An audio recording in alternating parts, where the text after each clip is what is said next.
Oh, it says I'm live. Oops. I didn't push the start stream button, but alright, well I guess I was enjoy the minute of me staring off blankly into space. Hello, interdimensional lizards getting in here early. Merry Christmas everyone, I hope you had a great day. I certainly did today.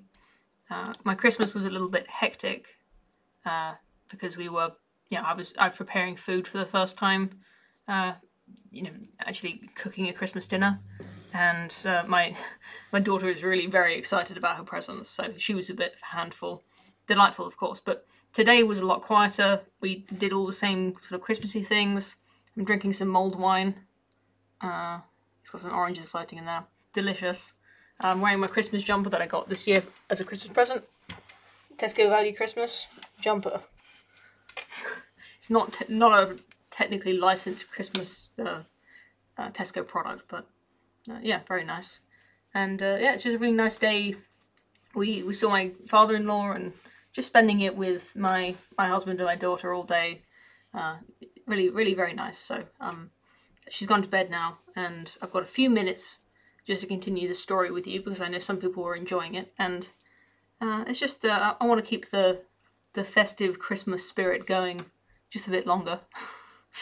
So shall we pick up where we left off with our story? I hope everyone here is caught up on the first two parts. But if you haven't, you can go back. They're still posted as videos. And this video will still be here waiting for you. I'll leave it up for a few weeks, if not forever. So you can come back to this whenever you like. So let's continue. We last left these characters, the assassin Mr. Teatime and his band of ne'er-do-wells had just entered into a magical, I don't know what you'd call it, a very magical part of the city near the Unseen University, the Wizard University, the place where they dump all of their old spells and magical waste. They're going to the basically the dump of the magical university for unknown reasons, but it has something to do with assassinating the Hogfather, which is this universe's version of Father Christmas. That's the most plot that's happened so far, and yeah, and the driver who took them there, Mr. Ernie, has just been killed by Teatime, which is where we pick up now. Snow began to fall. It fell on the recumbent shape of Ernie, and it also fell through several hooded grey robes that hung in the air. There appeared to be nothing inside them. You could believe they were there merely to make a certain point in space. Well, said one, we are frankly impressed. Indeed, said another, we would never have thought of doing it this way. He certainly is a resourceful human, said a third. The beauty of it all, said the first, or it may have been the second, because absolutely nothing distinguished the robes, is that there is so much else we will control. Quite, said another. It is really amazing how they think, a sort of illogical logic. Children, said another. Who would have thought it? But today the children, tomorrow the world. Give me a child until he is 7, and he's mine for life, said another. There was a dreadful pause. The consensus beings that called themselves the auditors did not believe in anything except possibly immortality, and the way to be immortal, they knew, was to avoid living. Most of all, they did not believe in personality. To be a personality was to be a creature with a beginning and an end, and since they reasoned that in an infinite universe, any life was, by comparison, unimaginably short, they died instantly. There was a flaw in their logic, of course, but by the time they found this out, it was always too late.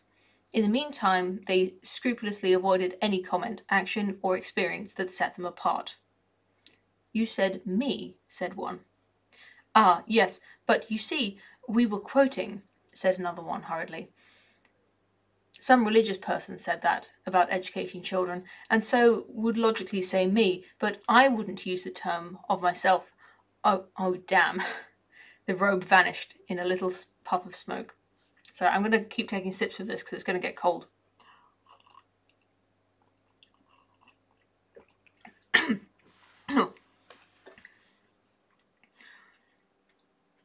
"Let that be a lesson to us," said one of the survivors, as another and totally indistinguishable robe popped into existence where the stricken colleague had been. "Yes," said the newcomer. "Well, it certainly appears—" It stopped. A dark shape was approaching through the snow. "It's him," it said. They faded hurriedly, not simply vanishing, but spreading out and thinning until they were just lost in the background.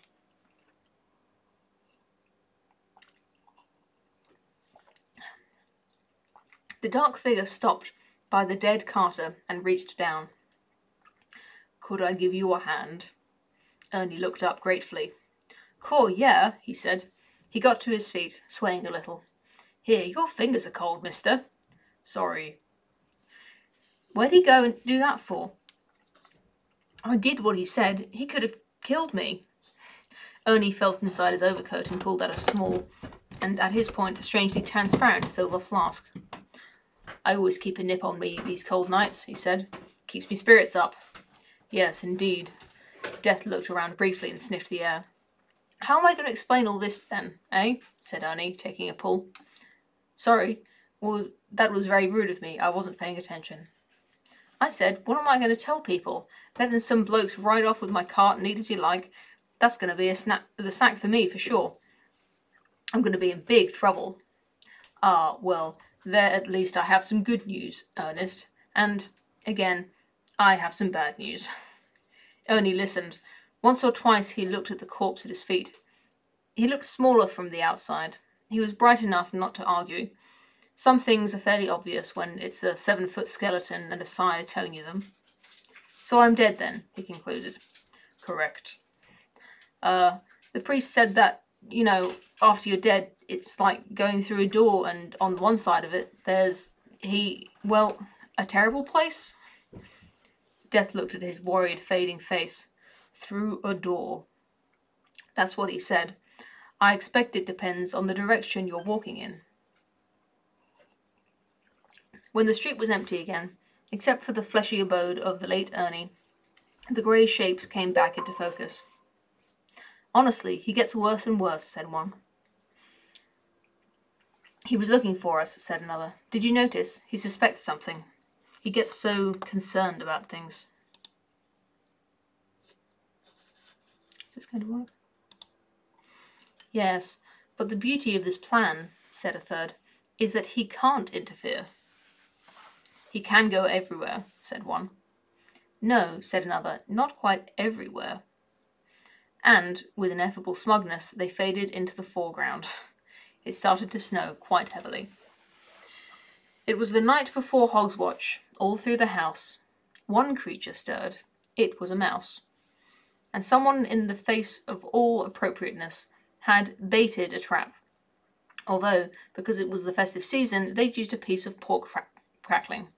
The smell of it had been driving the mouse mad all day, but now, with no one about, it prepared to risk it. The mouse didn't know it was a trap. Mice aren't good at passing on information. Young mice aren't taken up to famous trap sites and told, "This is where your Uncle Arthur passed away." All it knew was that, what the hey, here was something to eat, on a wooden board with some wire round it. A brief scurry later, and its jaw had closed on the rind, or rather, passed through it. The mouse looked around at what was now lying under the big spring and thought, "Oops." Then its gaze went up to the black-clad figure that had faded into view by the wainscoting. "Squeak?" it asked. "Squeak," said the Death of Rats. And that was it, more or less. Afterwards, the Death of Rats looked around with interest. In the nature of things, his very important job tended to take him to rickyards and dark cellars, and the inside of cats and all the little dark holes where rats and mice finally found out if there was a promised cheese. This place was different. It was brightly decorated, for one thing. Ivy and mistletoe hung in bunches from the bookshelves. Brightly coloured streamers festooned the walls, a feature seldom found in most holes or even quite civilized cats. The Death of Rats took a leap onto a chair and from there onto the table, and in fact right into a glass of amber liquid, which tipped over and broke. A puddle spread around 4 turnips and began to soak into a note which had been written rather awkwardly on pink writing paper. It read, "Dear Hogfather, for Hogswatch I would like a drum and a dolly and a teddy bear and a ghastly omnian Inquisition torture chamber with wind-up rack and nearly real blood you can use again. You can get it from the toy shop in Short Street. It is 5.99p. I have been good, and here is a glass of sherry and a pork pie for you, and turnips for Gouger, and Tusker, and Rooter, and Snouter. I hope the chimney is big enough, but my friend William says you are your father really. Yours, Virginia Prude." The Death of Rats nibbled a piece of pork pie, because when you are the personification of death and of small rodents, you have to behave in certain ways. He also piddled on one of the turnips for the same reason, although only metaphorically, because when you are a small skeleton in a black robe, there are also some things you technically cannot do. Then he leapt down from the table and left sherry-flavoured footprints all the way to the tree that stood up in a pot in the corner. It was really only a bare branch of oak, but so much shiny holly and mistletoe had been wired on it that it gleamed in the light of the candles. There was tinsel on it, and glittering ornaments, and small bags of chocolate money. Oh, the baby's crying. Shall I get her?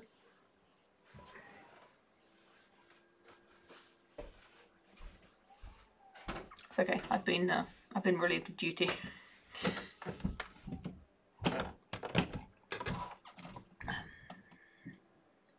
Trying to find my place again now. The Death of Rats peered in at his hugely distorted reflection in a glass ball, and then looked up at the mantelpiece. He reached it in one jump and ambled curiously through the cards that had been ranged along it. His grey whiskers twitched at messages like, "Wishing you joy and all good cheer at Hogswatch time and all through the year." A couple of them had pictures of a jolly fat man carrying a sack. In one of them he was riding in a sledge drawn by 4 enormous pigs. The Death of Rats sniffed at a couple of long stockings that had been hung from the mantelpiece over the fireplace, in which a fire had died down to a small sullen ashes.